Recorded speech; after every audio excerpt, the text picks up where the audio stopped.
തൃശൂർ വിയൂർ ജില്ലാ ജയിലിൽ കുഴഞ്ഞു വീണ റിമാൻഡ് പ്രതി ചികിത്സയിലിരിക്കെ മരിച്ചു. തൃശൂർ ചിറ്റിശ്ശേരി സ്വദേശിയായ 35 വയസ്സുള്ള രേഷ് ബാബുവാണ് മരിച്ചത്.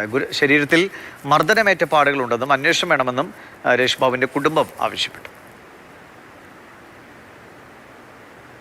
മുഖം ഞങ്ങൾ കണ്ടപ്പോൾ ആകെ ഇതൊക്കെ ഇട്ടൊക്കെ അപ്പോൾ അവൻ്റെ മുഖ പേസ് ഞങ്ങൾ കണ്ടപ്പോൾ എനിക്ക് സംശയം. അന്ന് കണ്ടപ്പോൾ എല്ലാം ആളല്ല, പല്ലൊക്കെ ജാതി, മുഖം ചുണ്ടൊക്കെ കണ്ണുണ്ട്, എന്തൊക്കെ ഒരു ഇതുപോലെ മുഖത്ത് ഇടിച്ചു കഴിഞ്ഞാൽ എങ്ങനെ ഇരിക്കും, അതിൻ്റെ പാടാണ് കാണുന്നത്.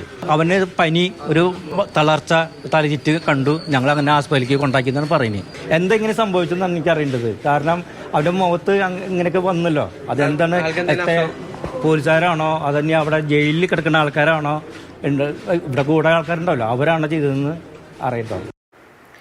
സംഭവത്തിൽ അടിയന്തര നടപടി ആവശ്യപ്പെട്ട് പുതുക്കാട് MLA കെ രാമചന്ദ്രൻ മുഖ്യമന്ത്രിക്ക് കത്ത് നൽകിയിട്ടുണ്ട്. MS ലിഷോയ് വിവരങ്ങളുമാണ്. ലിഷോയ്, ഇതിപ്പോൾ എന്താണ് ഇങ്ങനെ ഒരു ആരോപണം? പോലീസിന്റെ ഭാഗത്ത് നിന്ന് എന്തെങ്കിലും വിശദീകരണമുണ്ടോ? എന്ത് കേസുമായി ബന്ധപ്പെട്ടാണ് രേഷ് ബാബു ജയിലിൽ കടന്നിരുന്നത്?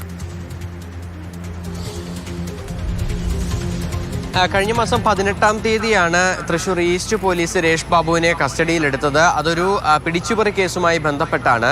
അതിനുശേഷം കോടതിയിൽ ഹാജരാക്കിയ പ്രതിയെ പിന്നീട് റിമാൻഡ് ചെയ്യുകയും ചെയ്തു.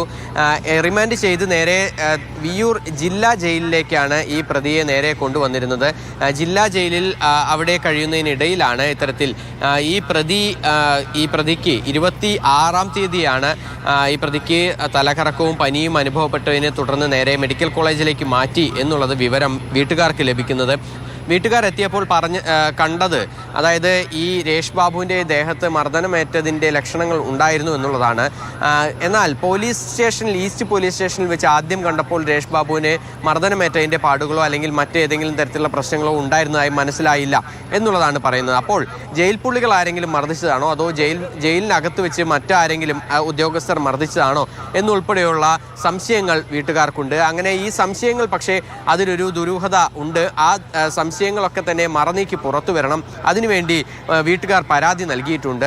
ഈ രേഷ് ബാബുവിന് മർദ്ദനമേറ്റിട്ടുണ്ട് എന്നുൾപ്പെടെയുള്ള കാര്യങ്ങൾ കൃത്യമായ വ്യക്തത വരണം. അത് പക്ഷേ പോസ്റ്റ്മോർട്ടം നടപടികൾ പൂർത്തിയാക്കി അതിൻ്റെ റിപ്പോർട്ട് ലഭിച്ചാലേ അറിയുകയുള്ളൂ. എന്നാൽ ഈ വ്യക്തി മാനസിക വെല്ലുവിളി നേരിടുന്ന ആളാണ്.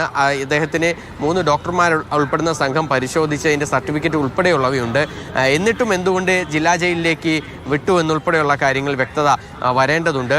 അപ്പോൾ അതിലൊക്കെ തന്നെ ദുരൂഹതയുണ്ട് എന്നുള്ള കാര്യമാണ് വീട്ടുകാർ ആരോപിക്കുന്നത്. സംഭവത്തിൽ കൃത്യമായ അന്വേഷണം വേണമെന്ന് ആവശ്യപ്പെട്ടുകൊണ്ട് പുതുക്കാട് MLA കെ രാമചന്ദ്രൻ ഇപ്പോൾ മുഖ്യമന്ത്രിക്ക് പരാതി നൽകിയിട്ടുണ്ട്.